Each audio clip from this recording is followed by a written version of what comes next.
ಭೀಮನ ಅಮಾವಾಸ್ಯೆ ಮಲೆ ಮಹದೇಶ್ವರ ಬೆಟ್ಟದಲ್ಲಿ ಭಕ್ತಗಣ. ಭೀಮನ ಅಮಾವಾಸ್ಯೆಯ ಹಿನ್ನೆಲೆಯಲ್ಲಿ ನಿನ್ನೆಯಿಂದಲೇ ಭಕ್ತರು ಆಗಮಿಸ್ತಾ ಇದ್ದಾರೆ. ಚಾಮರಾಜನಗರ ಜಿಲ್ಲೆ ಹನೂರು ತಾಲೂಕಿನ ಮಾದಪ್ಪನ ಬೆಟ್ಟದಲ್ಲಿ ಸಾವಿರಾರು ಸಂಖ್ಯೆಯಲ್ಲಿ ಭಕ್ತಗಣ ಆಗಮಿಸ್ತಾ ಇದ್ದಾರೆ. ಭೀಮನ ಅಮಾವಾಸ್ಯೆ ಹಿನ್ನೆಲೆಯಲ್ಲಿ ನಿನ್ನೆಯಿಂದಲೇ ಭಕ್ತರು ಆಗಮಿಸ್ತಾ ಇದ್ದಾರೆ. ಚಾಮರಾಜನಗರ ಜಿಲ್ಲೆ ಹನೂರು ತಾಲೂಕಿನ ಮಾದಪ್ಪನ ಬೆಟ್ಟದಲ್ಲಿ ಜನವೋ ಜನ. ದೇವಾಲಯ ಗರ್ಭಗುಡಿ ಆವರಣದಲ್ಲಿ ವಿಶೇಷವಾಗಿ ಅಲಂಕಾರವನ್ನು ಕೂಡ ಮಾಡಲಾಗಿದೆ. ದೇವಸ್ಥಾನ ಸೇರಿದಂತೆ ಆವರಣದಲ್ಲಿ ವಿವಿಧ ದೀಪಗಳಿಂದ ಕೂಡ ಅಲಂಕಾರ ಮಾಡಲಾಗಿದೆ. ಭೀಮನ ಅಮಾವಾಸ್ಯೆ ಮಲೆ ಮಹದೇಶ್ವರ ಬೆಟ್ಟದಲ್ಲಿ ಭಕ್ತಗಣವೇ ಆಗಮಿಸ್ತಾ ಇದೆ.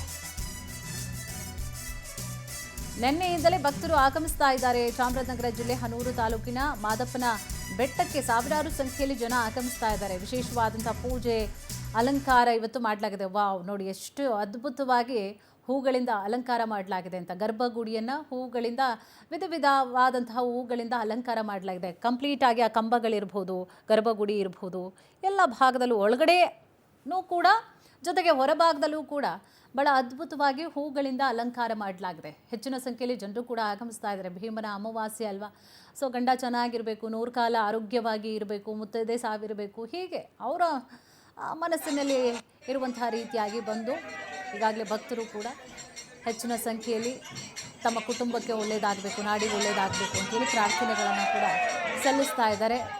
ಒಳ್ಳೆ ಜಾತ್ರೆ ರೀತಿಯಾಗಿ ಕಾಣಿಸ್ತಾ ಇದೆ ಮಲೆ ಮಹದೇಶ್ವರ ಬೆಟ್ಟ. ಏಕೆಂದರೆ ರಾತ್ರಿ ಆಗಿದ್ರು ಕೂಡ ನಿನ್ನೆ ರಾತ್ರಿ ತುಂಬ ಜನ ಬಂದಿದ್ರು.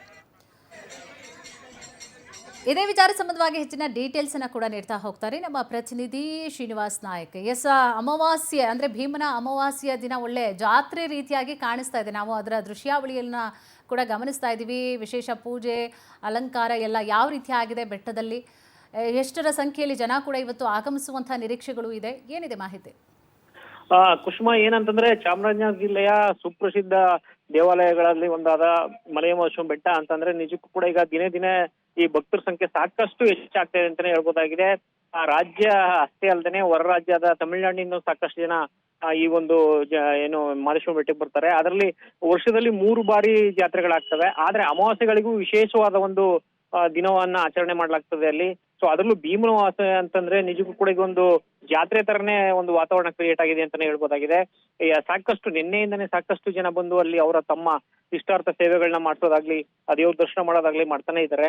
ಸೊ ಸಾಕಷ್ಟು ಸಂಖ್ಯೆಯಲ್ಲಿ ಸಾವಿರಾರು ಸಂಖ್ಯೆಯಲ್ಲಿ ಜನ ನಿನ್ನೆಯಿಂದನೂ ಬರ್ತಾ ಇರೋದ್ರಿಂದ ನಿಜಕ್ಕೂ ಕೂಡ ಅಲ್ಲಿ ಒಂದು ಜಾತ್ರೆಯ ವಾತಾವರಣನೇ ಸೃಷ್ಟಿಯಾಗಿದೆ ಅಂತ ತಪ್ಪಾಗ್ಲಾರ್ದು. ಸೊ ಹಾಗಾಗಿ ಮತ್ತೆ ತಮಿಳುನಾಡಿನ ಒಬ್ರು ಭಕ್ತರು ರಮೇಶ್ ಅಂತಕ್ಕಂಥವ್ರು ಪ್ರತಿ ವರ್ಷದಂತೆ ಈ ವರ್ಷ ಕಂಪ್ಲೀಟ್ ದೇವಸ್ಥಾನದ ಏನು ಆವರಣ ಇದೆ ಅಲ್ಲಿಗೆಲ್ಲ ವಿವಿಧ ಹೂವಿನ ಅಲಂಕಾರವನ್ನ ಲಕ್ಷಾಂತರ ರೂಪಾಯಿ ಖರ್ಚು ಮಾಡಿ ಮಾಡುವಂತ ಕೆಲಸವನ್ನು ಮಾಡಿದ್ದಾರೆ. ನಿಜಕ್ಕೂ ಕೂಡ ಅಲ್ಲಿಗೆ ಬಂದಂತ ಭಕ್ತರಿಗೆ ಏನು ಸ್ವರ್ಗವೇ ಏನು ದೊರೆಗೆ ಇಳಿದಂತ ಒಂದು ವಾತಾವರಣ ಸೃಷ್ಟಿಯಾಗಿ ಎಲ್ರಿಗೂ ನೆಮ್ಮದಿಯ ಸಿಗುವಂತ ಒಂದು ವಾತಾವರಣ ಕ್ರಿಯೇಟ್ ಆಗಿದೆ ಅಂತ ಹೇಳ್ಬೋದಾಗಿದೆ ಕುಸುಮ. ಎಸ್, ಥ್ಯಾಂಕ್ ಯು ತಮ್ಮೆಲ್ಲ ಡೀಟೇಲ್ಸ್ಗಾಗಿ.